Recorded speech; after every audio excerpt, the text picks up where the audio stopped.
Hello. Hello, everyone. Welcome. Nuha. Oh, such a long time. How are you? Good. How are you? I'm good. And Monica, I think, is good. Hi, Anna Monica. Hi, everybody.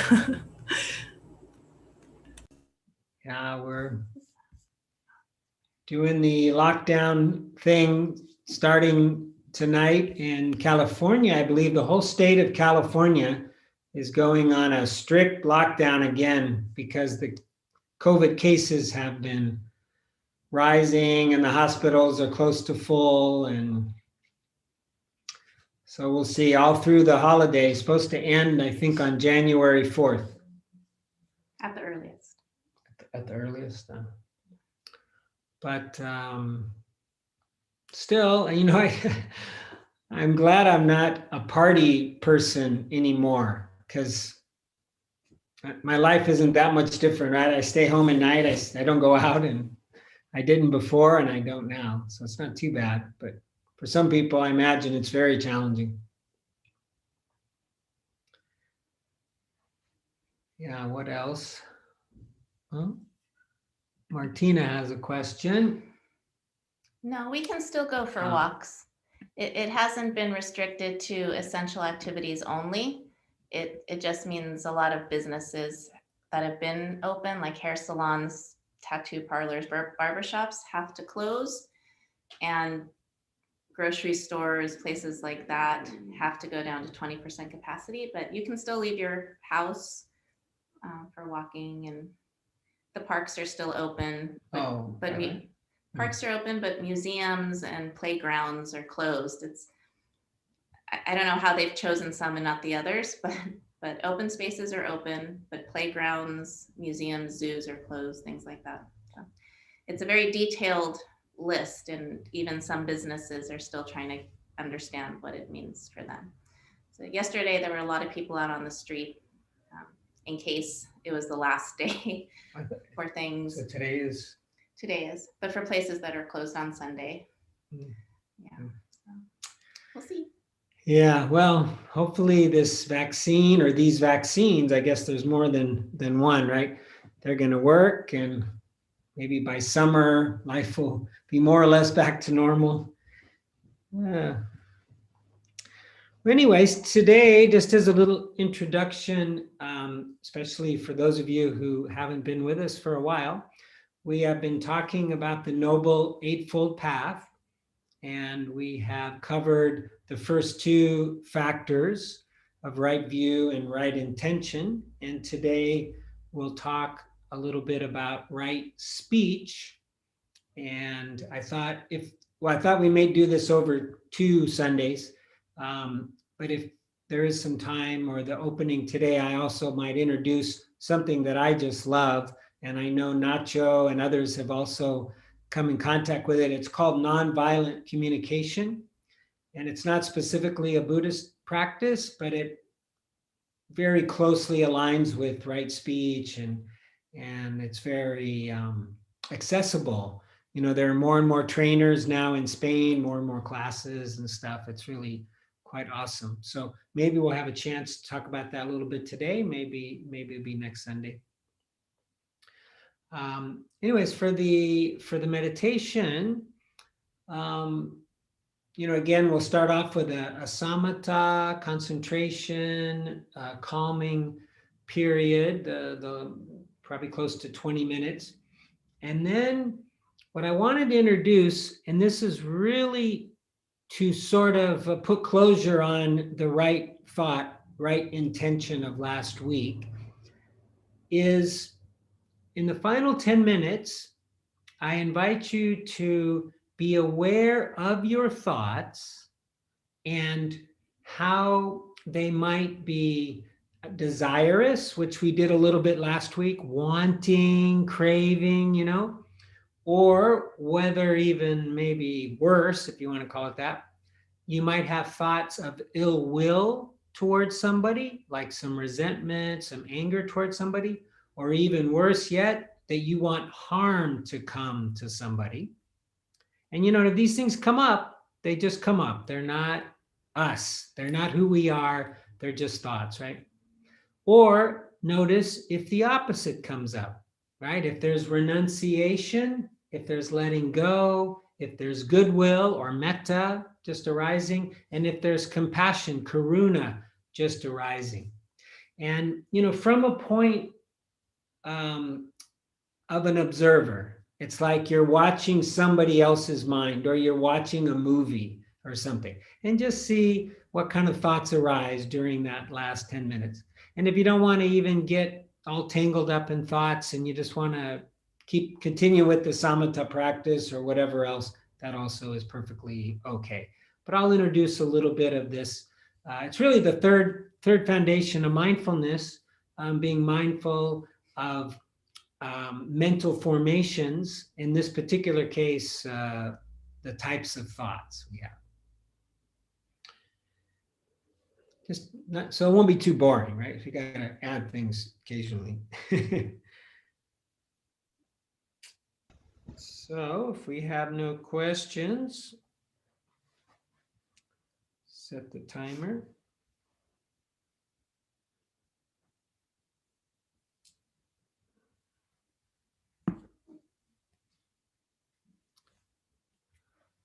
Okay.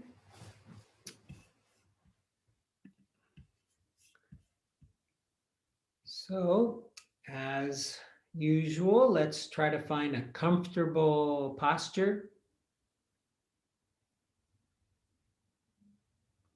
And one that is also, you might say, noble or dignified, with the back straight, maybe the head ever so slightly tilted forward or downward so that you open up the back of the neck, and you also have a gesture of humility, you might say.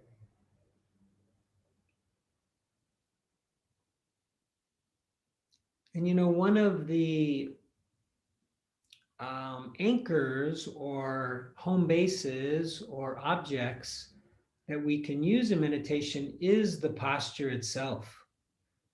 So in that regard, I think it is nice to have a nice, stable, three-pointed posture with your sit bones and your two knees, for instance, in a cross-legged position, or on a chair, 2 feet, your sit bones.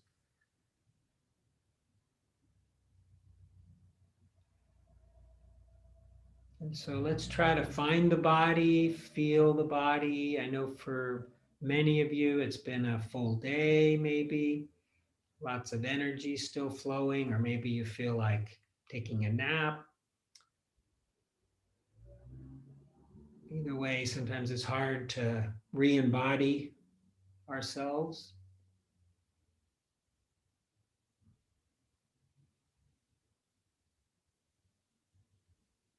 So whatever works for you to feel your body, to connect with your body.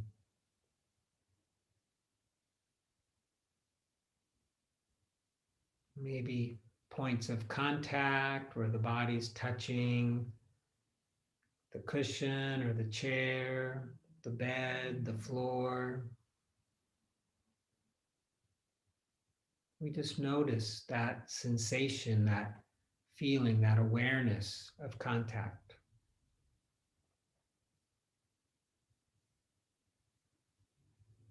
Or maybe your body has a little tingling in it, currents of energy, especially if you've been active today. There might be noticeable movement in the body.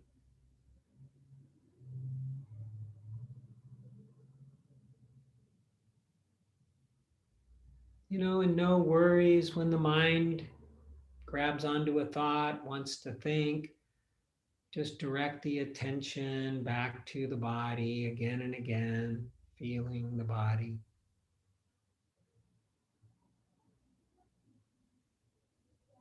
Unifying the body, creating a mind, body, and heart yoga.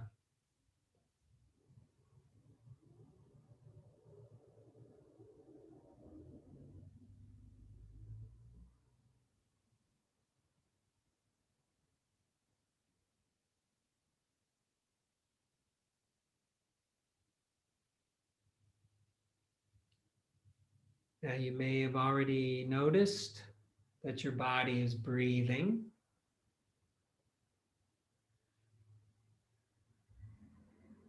So this is another potential anchor object, very frequently used in meditation, and that's the breath.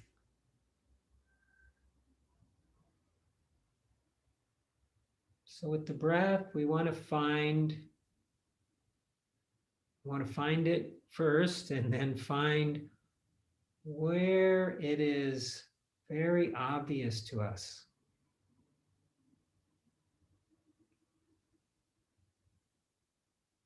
Easy to follow, maybe even a bit pleasurable or pleasant, enjoyable.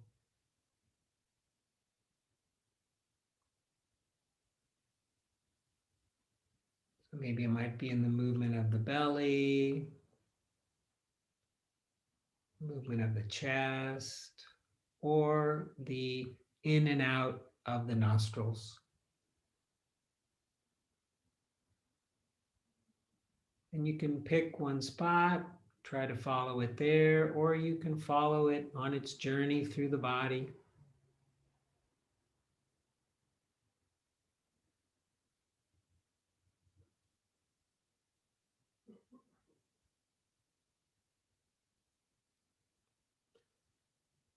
So in the samatha practice, we are trying to be single pointed with our attention, which means we focus on one thing and we exclude other things.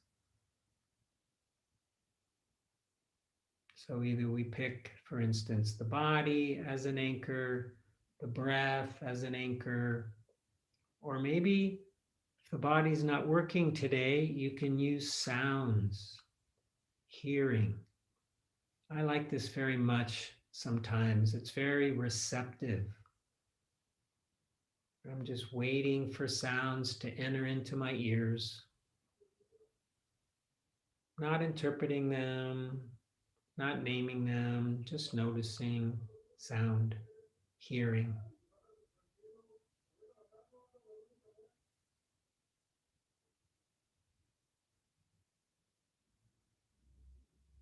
So we try to pick an object, and as the mind wanders, as the mind gets lost on its little thought journeys, we bring back the attention to the anchor, gently but firmly, with kindness, without judgment, again and again, seeing if we can string together a few breaths without thinking, noticing what's that like as the mind calms, the body calms. We become more grounded and more centered.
if you are still experiencing lots of sticky thought,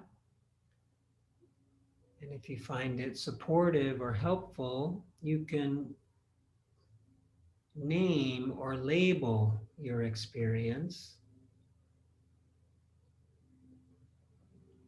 So with the breath, for instance, you could say breathing in, breathing out as you breathe. When thoughts arise, thinking. As you return to your anchor, returning. Just single word labels to help you track with your experience. And of course, once they are no longer supportive, just letting them go as well.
So if you are willing, try a little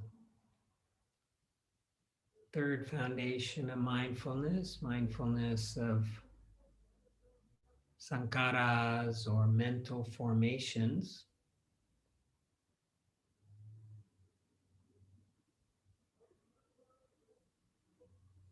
What an approach is to wait for thoughts to arise, much like you might wait for sounds to come into the ears. So we just wait for thoughts to arise. And then in this case, we notice what kind of thought is it, using the three classifications of intention from right intention.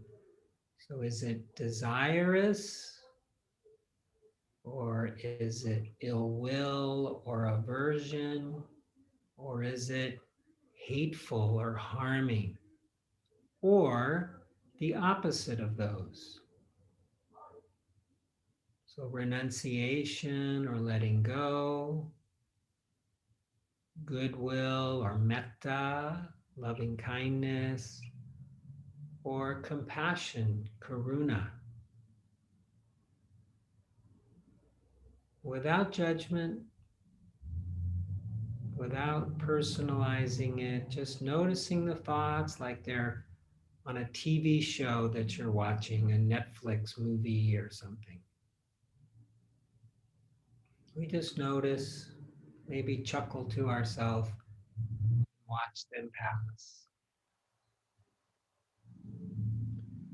And of course, if you want to just stay with the samatha practice or any other kind of practice, you can do that as well.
Good. So now in these final moments of our formal practice, no matter where your attention has been, let's bring it back to the body. Re-ground ourselves into the body, into the present moment. Maybe now there is more sensation in the body. Maybe some tingling, body parts sleeping.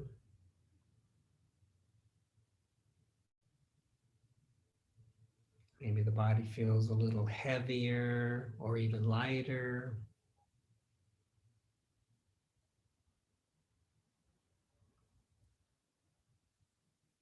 So imagining or actualizing, filling your body, infusing your body with awareness, with attention.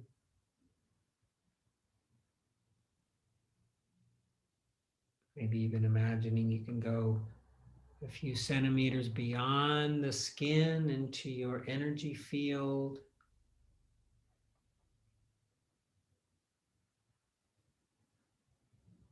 And then noticing the area of the heart space, and reminding yourself, thanking yourself for doing this practice, for taking care of yourself in this way.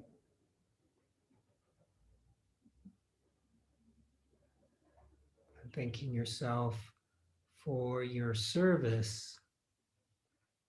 I know of no better thing that we can do for the benefit of others than to sit,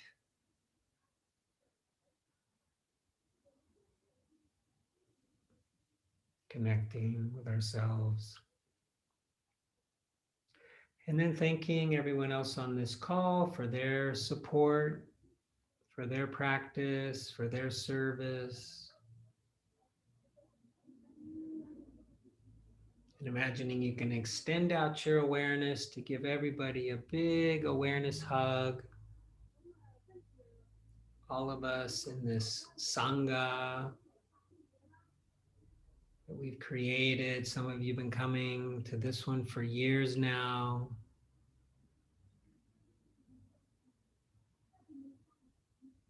And when you hear the sound of the bell, as always, just seeing what arises.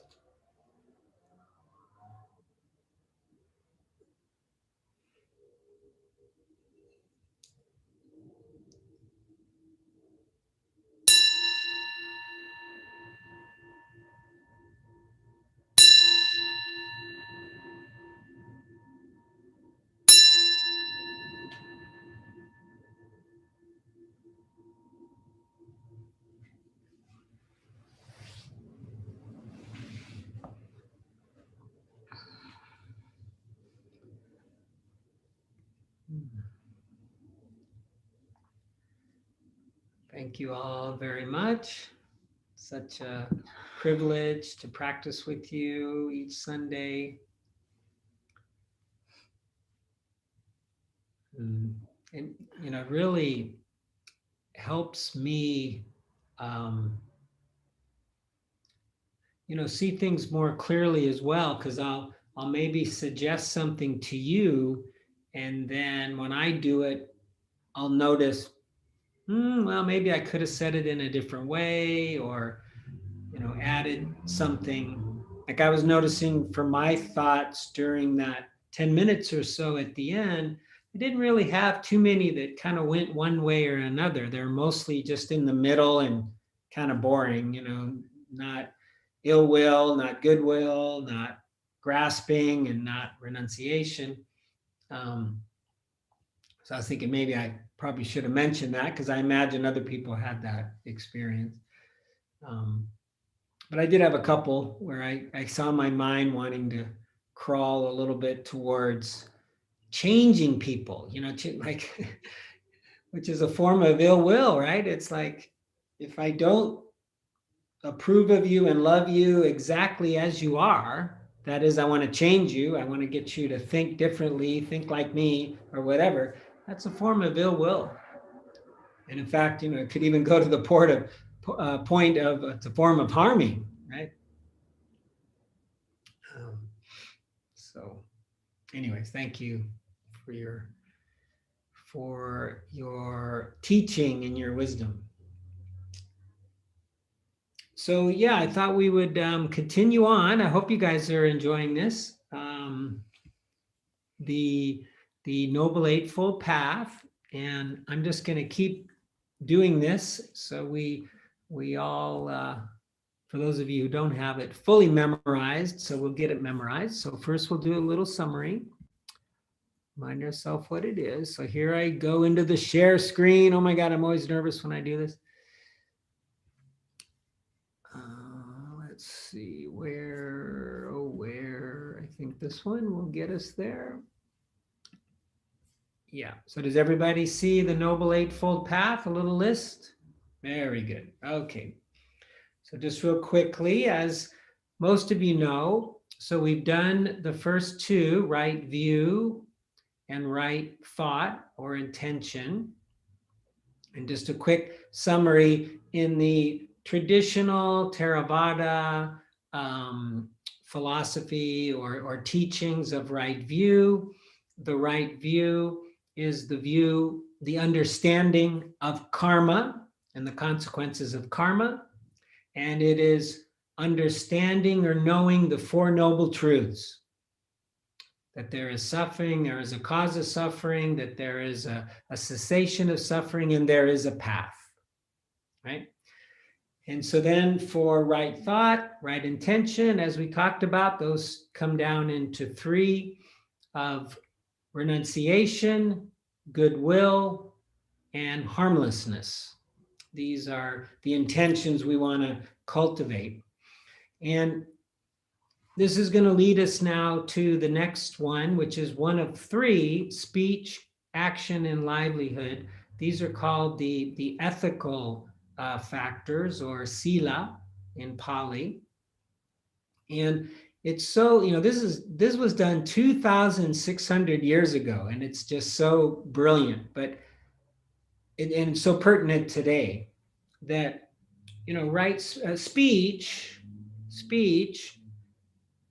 is preceded by thought, right? Which is preceded by our understanding of the world.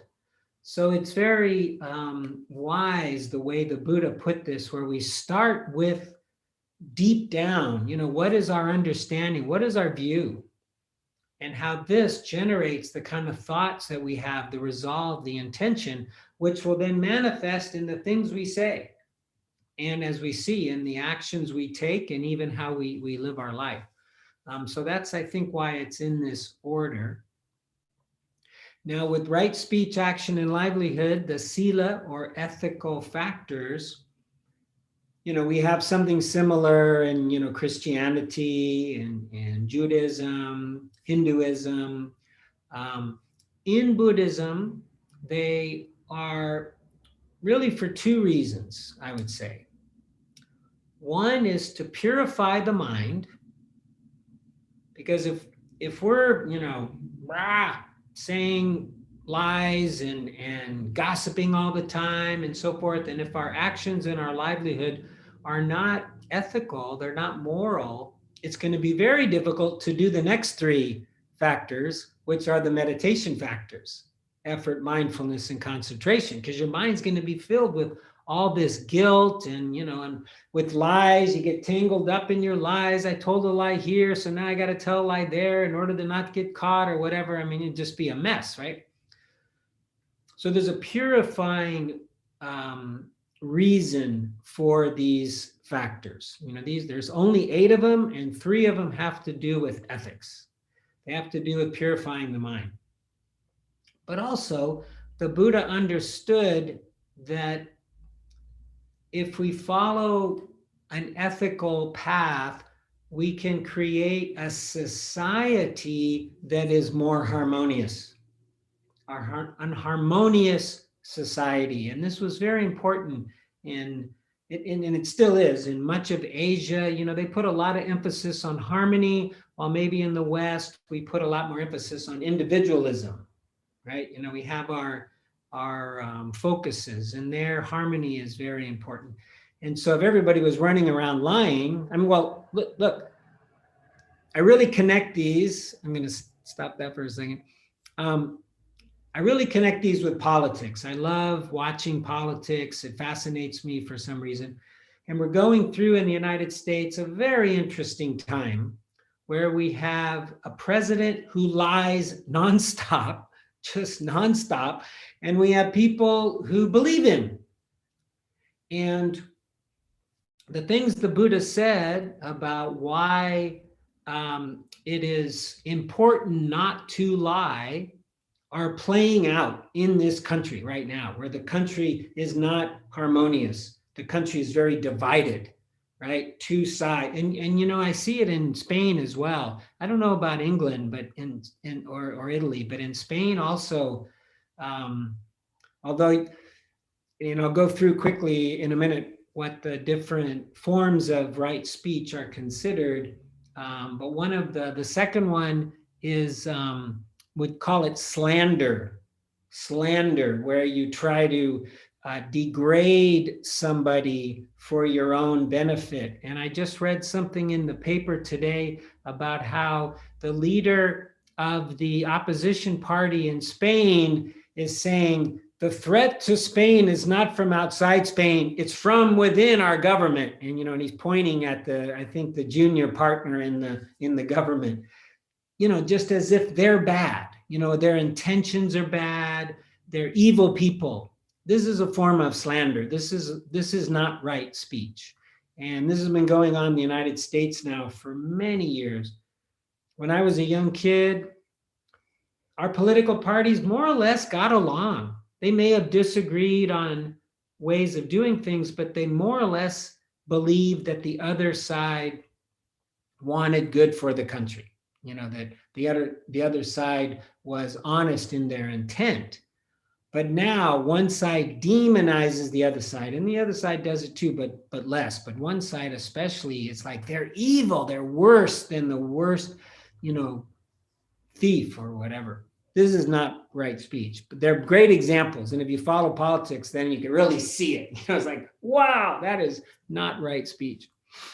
Okay, I'm going to go back to the share screen to just do a little summary of right speech.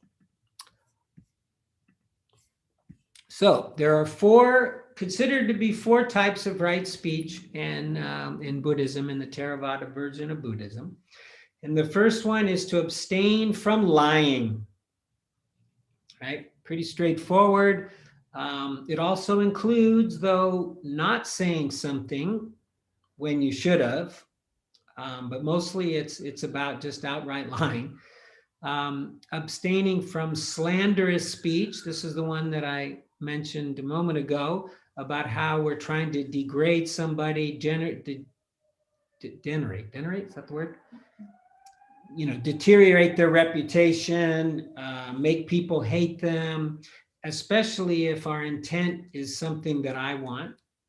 Now, this one gets a little interesting. There's harsh speech. So this was valued in Asia and still is, in fact, where we want to speak softly, we want to speak kindly, we don't want to yell. It's kind of how we speak as well that is important. And oftentimes when we do speak harshly, it's because we're angry. It comes from a place of anger. And then the fourth one, called here idle chatter. This is like when we gossip, when we're just sort of gossiping, talking about other people who aren't here, or even people we don't know, or even gossiping about ourselves, where I'm just telling you little things that really have no value whatsoever, right? And so the opposites or the antidotes to these are truthful speech, speech that promotes harmony and friendship. I love for this harsh speech, patience is the antidote, patience. And the final one is mindfulness, when when we notice we're just kind of gossiping and, we're just talking about stuff that really is not important, to be mindful about that. These are the roots, in Buddhism. That's one thing I love about it, is it doesn't deal so much on the surface. It deals on the root causes. Like, what is the root cause of suffering, right? It's craving, tanha.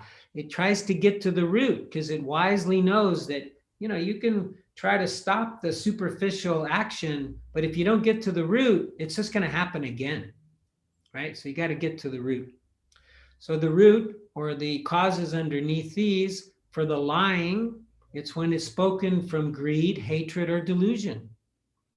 And here, intention is very important. So this is an interesting one. And I almost don't know if I fully agree with it in this day of social media, but if I say something that I think is true, so I have no intention to deceive you, then this is not, and it turns out to not be true, this is not considered lying. Now, it might end up falling into the idle chatter a lot of times. So it still may not be right speech. But intention is very important in Buddhist philosophy. If we accidentally step on a bug, or even if we're driving our car and let's say we hit a dog or something and we didn't mean to, we haven't committed harming that such that it'll create bad karma for us because there was no intention to harm. We didn't mean to do that. The second one, the slanderous speech, this is spoken from aversion, from hate, right? Like, in Spain, the leader of the Pepe party hates the leader of the Podemos party. It's very obvious in the things that he says, right? So there's a lot of aversion there, and he uses a lot of slanderous speech. And maybe it goes the other way. I don't know. I haven't seen that, but it sure goes one way. The harsh speech, the loud, the cuss, maybe the tacos, right? The cuss words, well, maybe in Spain we use tacos whether it's harsh or not, but swearing at somebody, that comes from anger, also a form of aversion. And as we talked about, the gossip coming from not being mindful. So now I'm going to pop over. Let's see, do I need to stop this? I'm going to bring Bhikkhu Bodhi into the picture here. I love his book on the Noble Eightfold Path, which, I'll just go to the Kindle. Here is Kindle. First, I got to hit share screen, right? And then Kindle. Okay.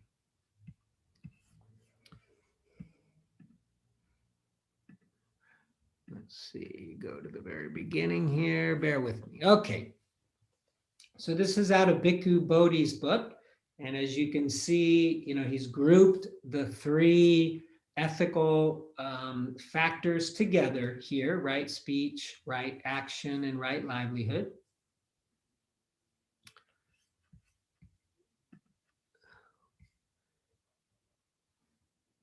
Okay, and he says something that I also find so beautiful.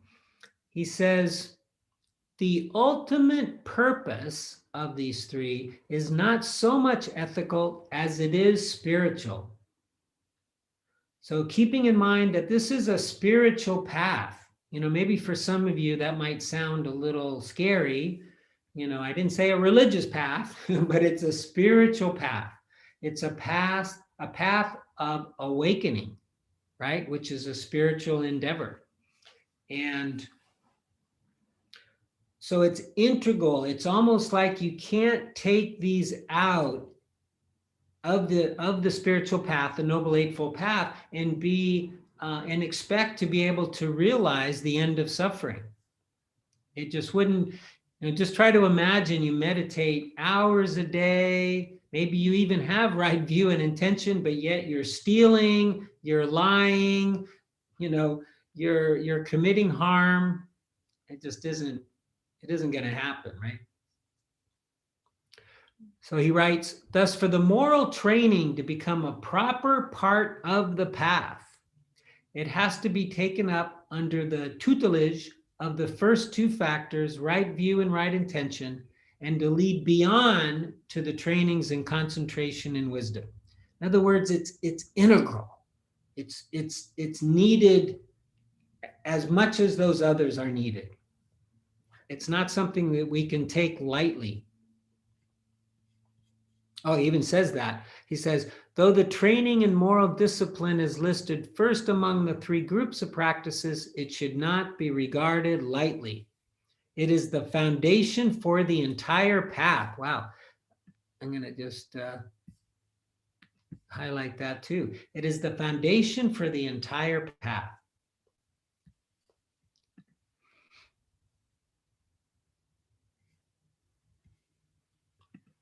See if there's something else I want to add here. Okay, this is, I think I said this already, but I'll say it from Bhikkhu Bodhi. He says, Buddhism, with its non-theistic framework, okay, so there's no God here, there's no arbitrator, there's no one telling us that we are wrong or right or judging us. It grounds its ethics not on the notion of obedience, yes, God, I will do that, but on that of harmony. I mean, that's so interesting. It's almost like in this case, harmony is God, right? Or harmony is the ultimate. He writes, in fact, the commentaries, so those are the writings about the what we believe the Buddha to have said that might have been written down, years later by scholars. In fact, the commentaries explain the word sila by another word, samadhana. I love this. Samadha is like our practice, right? The samadhi practice that we do, the samadha practice that we do is to create harmony, calm, stability in the mind and the body, right? And so the word sila goes by another word, which is samadhana, meaning harmony or coordination. And I really like how this is very much what this is about. It's about calming. It's about creating harmony. It's about coordination, or you could also say integration, wholesomeness. The observance of sila leads to harmony at several levels: social, psychological, karmic, and contemplative. Alignment. Alignment is another beautiful word, alignment. So for those of you who have done retreat, right, we normally take 5 precepts when we go on retreat. And these precepts, one of the precepts is right speech, which normally is no speech during a retreat, where we don't talk at all.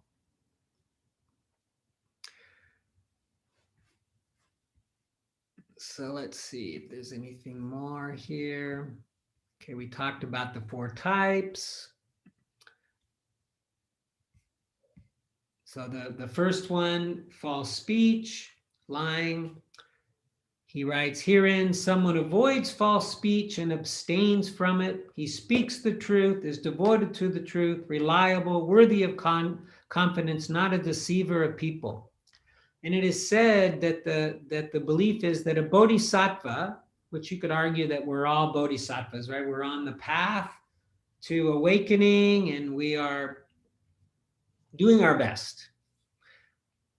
We're allowed, though, to fall, trip, violate all the precepts with the exception of this one. We're supposed to tell the truth at all costs, a bodhisattva. As I mentioned, here in the yellow, you see the determinative factor behind the transgression, behind the lie, is the intention to deceive. So if it's an innocent thing where you really thought it was the truth, you pass it on, and it turns out to not be, that's not considered lying. It's not going to create any bad karma for you. Here's one now that I was talking about in the political sphere. He writes, for one thing, lying is disruptive to social cohesion.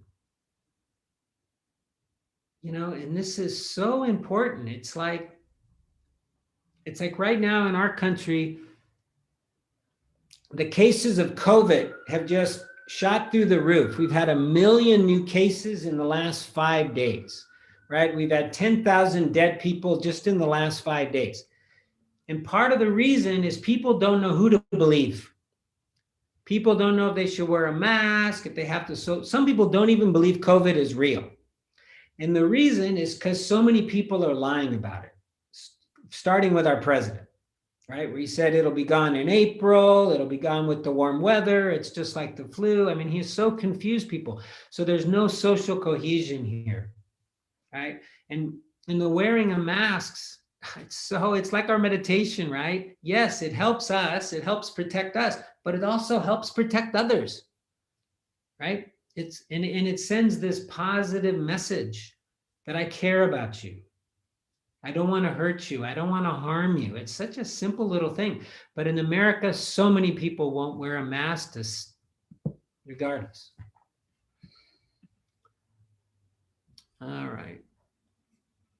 I'll read just this last thing and then close this down. But lying has other consequences of a deeply personal nature, at least equally disastrous.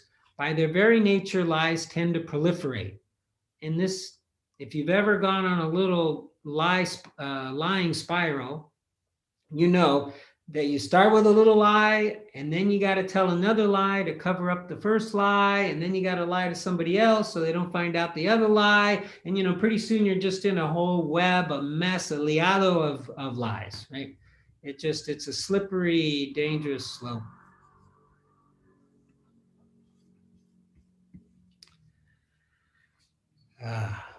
And this one is not easy, right? It's not easy.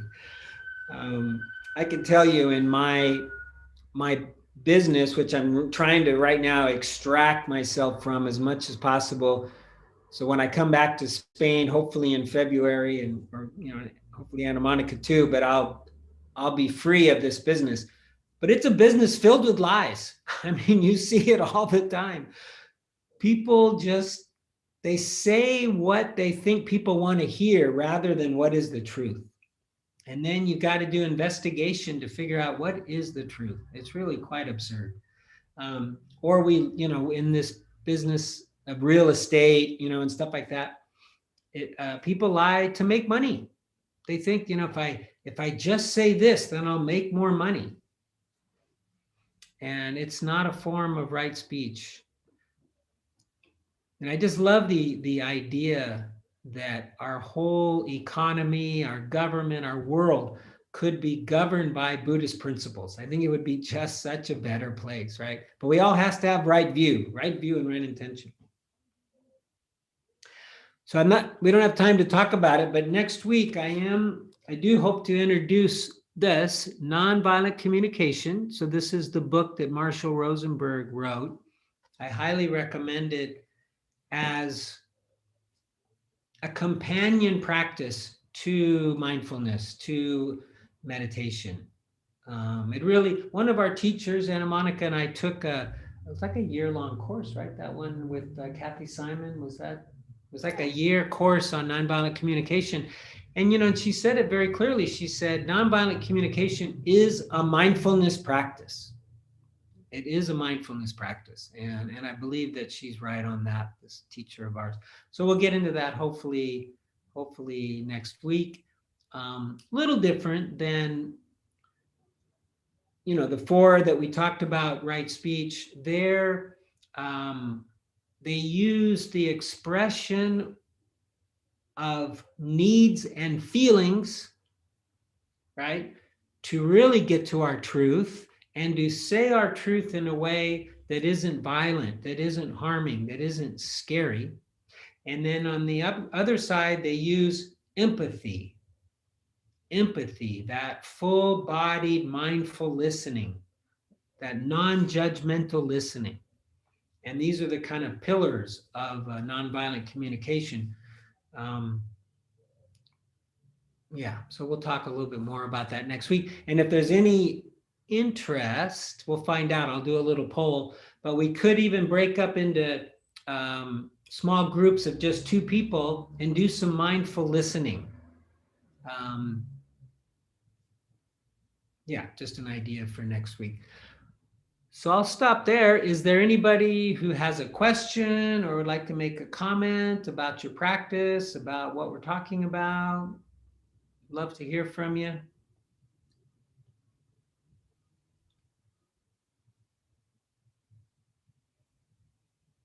Hi. Yes, Lara. Oh. Lara, go ahead.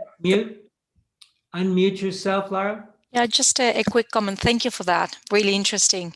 I read once about the right speech that one question that one can ask oneself is, does it serve the other person? What I'm about to say, is it useful? Does it serve them? And I found that useful. When I allow myself the time, when I allow that mindfulness before I say something, that's not always the case, of course, to frame it in that way. And so many times I managed, to abstain myself from saying something because I thought, this is not going to help them in any way. This is not serving them. So to me, that's helpful, that criteria. Yes. And, I think there are 4, right, primary criterion that the Buddha did mention. And one of them is it useful? Is it going to help the person? Is it timely? Is it not, what are the other? Is it helpful? Is it kind? Kind. Yeah. Is it clean? Or maybe I'm thinking 12 step now. Yeah. They're in the Bhikkhu Bodhi book. There's a couple on one and a couple on another, and I forget exactly the 4th one. But yeah, they're just nice rules, like you call them like rules or principles. Is this a good time? Because sometimes even what we want to say might be useful for the person, but that person might be in a state where it's not a good time to say it. So maybe we hold back to another time when they're more receptive and stuff. But yeah, we'll get into that next week, the 4 suggestions that the Buddha made around right speech. And I've shared this before, but I really love what Thich Nhat Hanh offers, just to ask ourselves, does it inspire confidence, joy, or hope? And if it meets one of those, share. Confidence, joy, and hope. Or hope. Yeah, those are very good ones as well.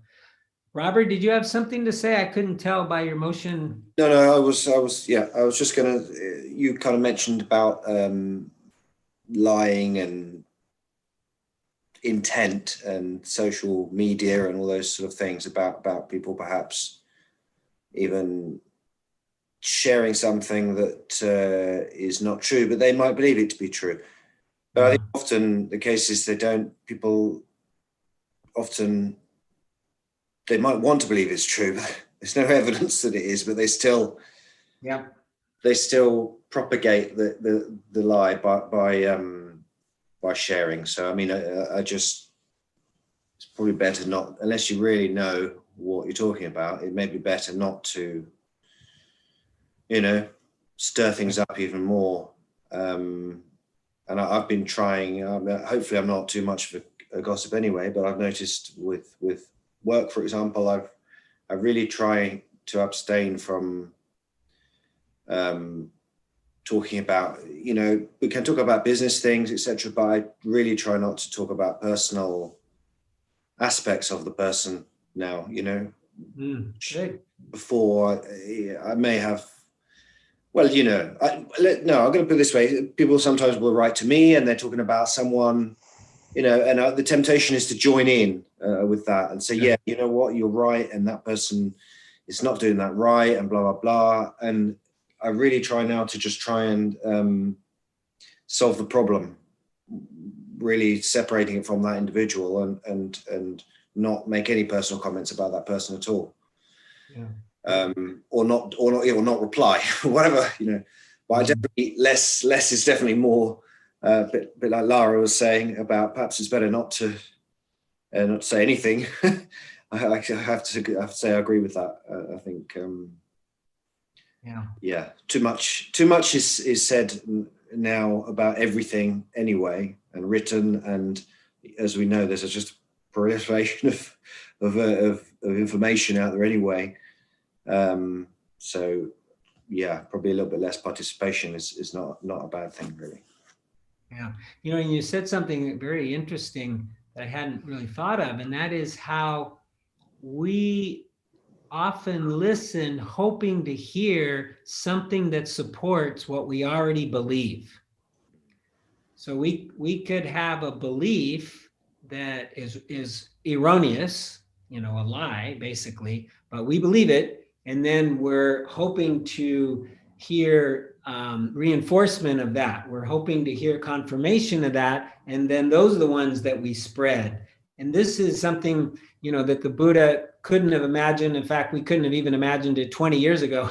How social media has just changed our world, right? It's just changed the way things work, and how thousands, hundreds of thousands of people will end up seeing a lie, and maybe even more, because social media just spreads like that. And yeah, but I do think, you know, not that it has to be perfect, right speech, you know, the Buddhism has to cover everything in the modern world, but I do kind of think that we can pull it underneath the idle chatter part of right speech, and probably you know, use that as a safeguard, a guardrail, that it's probably not a good idea to just receive something and then just hit send and send it on to our friends, or even hit like. Even to hit like in a way could be wrong speech, right? If it's not something that's true and we hit like, that's going to send a message that we think it's true, and other people could be confused by that. So yeah, very delicate times we live in terms of our speech, and in terms of what's the truth, what's not the truth.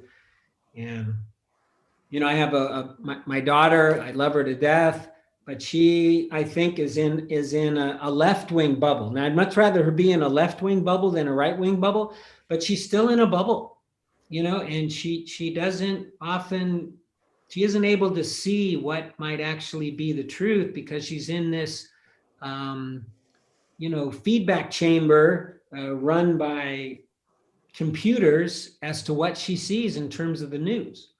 And that's scary to me, you know. Patsy, do you have, would you like to say something? Oh, okay. I thought I saw you raise your hand. Who? Nacho, maybe. Yeah. He did earlier. Okay. Nacho, do you have something to say? No?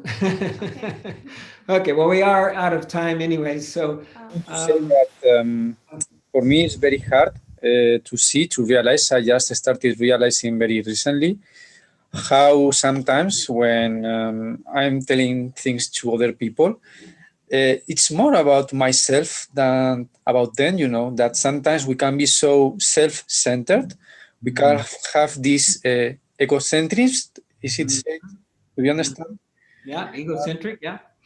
Just realizing these egocentric tendencies, just being more conscious about that it's the ego and not really giving value to the other person, being kind to the other person. It's something that in one side, it's very hard for me to accept, but in the other hand, it's like a very important insight for me. Yeah, very good. Yeah, and I do very much like, again, you know, a guardrail, you might call it, or a rule, maybe even, that idle chatter, that fourth one, also includes when we're just idly chattering about ourselves. You know, when we're going on in that egocentric way, that also is not right speech according to Buddhism. So yeah, thank you.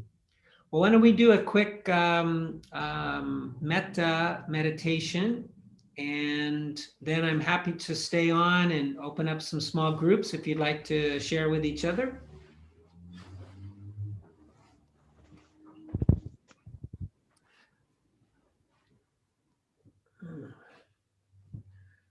So yeah, find your comfortable posture, maybe bringing your attention to your heart center.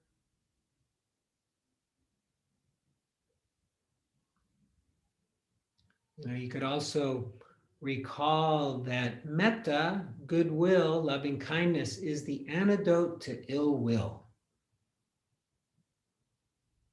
We can use this anytime, any place, anywhere. So starting off with ourself, may I be happy.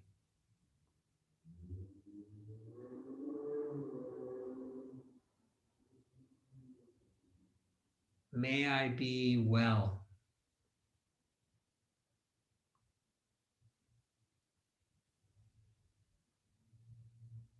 May I be safe.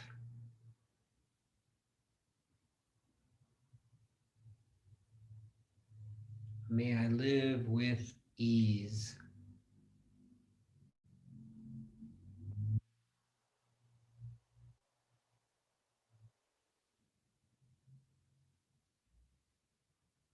Next, let's do our Sangha. Those of us present now, and maybe even those who couldn't make it today but are still with us. May we be happy.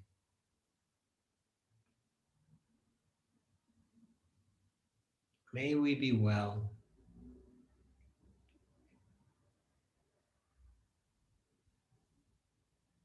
May we be safe.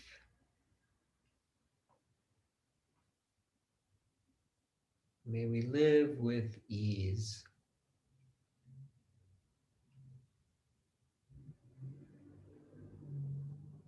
And so next, bring to mind a difficult person, somebody you're having some problems with. Maybe during the meditation, somebody came to mind where you felt some ill will towards them or some anger. So bring this being, this person to mind. May you be happy. May you be well.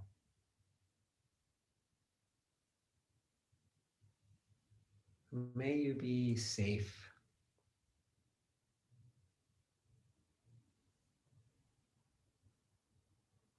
May you live with ease.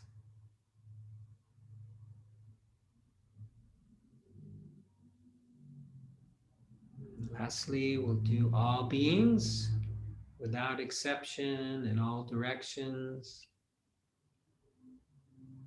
May all beings be happy.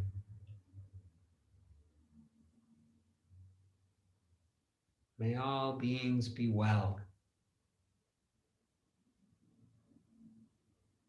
May all beings be safe. May all beings live with ease.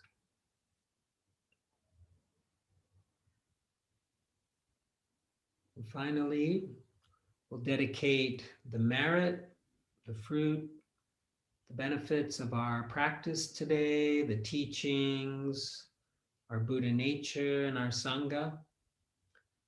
Dedicate these up to the benefit of all beings. May all beings be happy and peaceful, healthy and strong, safe and protected. May all beings be free from suffering and the causes of suffering, free from war and violence, discrimination, racism, and free from coronavirus. And may all beings find their path, their spiritual path to the end of suffering. May all beings be free.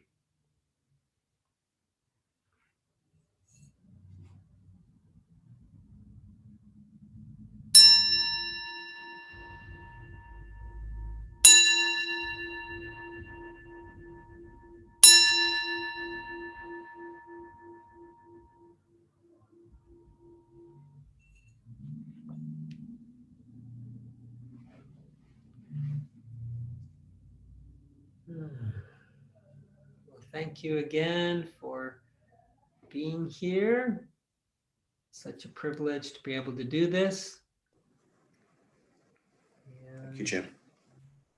I'm So looking forward to the day we can do it in Saladana. And thank you, Nacho, for taking care of Saladana for us. It's very much appreciated.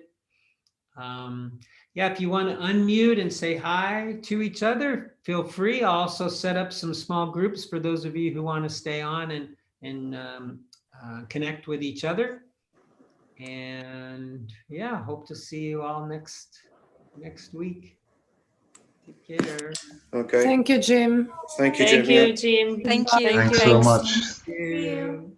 Thank you so Bye. much. See you Thank next you. week. Yeah. Have a good week, Bye. everybody. Sure. Have a good week.